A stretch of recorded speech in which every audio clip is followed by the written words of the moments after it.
Have you ever looked at a group of students and wondered why some just seem to thrive, while others, who seem just as smart, really struggle or even drop out? It's one of the biggest puzzles in education.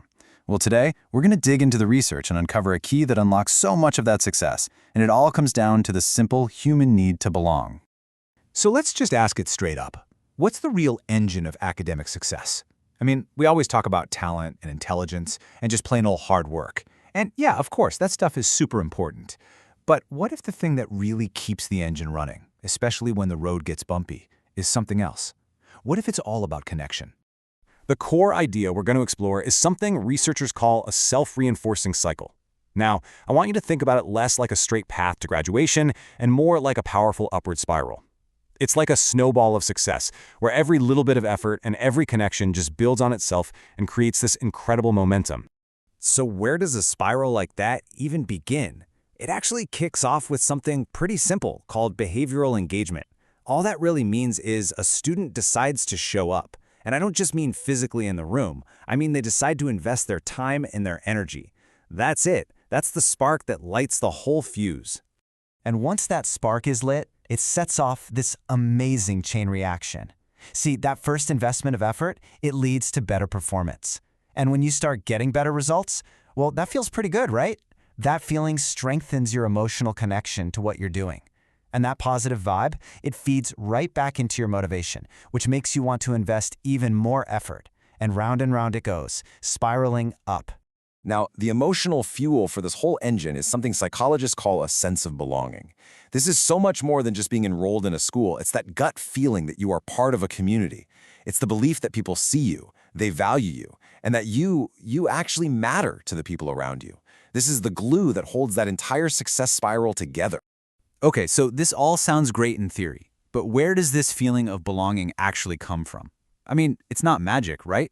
It's built on real, actual human relationships. And the research points to two critical types of connections that really power this entire cycle for students. Which, of course, leads us to a really important question. If connection is the key, who exactly do students need to be connecting with? Is it their teachers, their classmates? Well, it turns out the answer is, it depends. It can be a little different depending on where a student is coming from. And check this out. This is absolutely fascinating. A study from 2016 actually asked students who had dropped out what they wished they'd had more of. And the results were so clear. Students from a more general academic background said overwhelmingly they needed more contact with their peers. But for students coming from a vocational background, the thing they needed most was more connection with their teachers. This just shows you there is no one-size-fits-all solution here.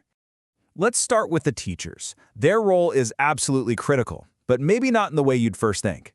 We're talking about something that goes way beyond just having one formally assigned mentor. It's about building a whole network of support. You know, the research shows that relying on just one official mentor, it's often not enough to make a student really feel at home. What truly makes a difference is when students feel like they know several of their teachers on a personal level. That connection, that simple relationship directly lowers the risk of them dropping out. And get this, when those teachers genuinely listen to students' suggestions, motivation goes through the roof. The big takeaway here is that the school, the teachers, they have to be the ones to take that first step and build these bridges. Okay, so now let's talk about that second critical group, a student's peers. This isn't just about making a few friends to hang out with. This is about building a real, genuine community of learners who can pull each other through the tough spots. So how do you actually make that happen? How do you foster that peer community? Well, one of the most proven ways is to create smaller-scale learning environments. It just makes sense, right?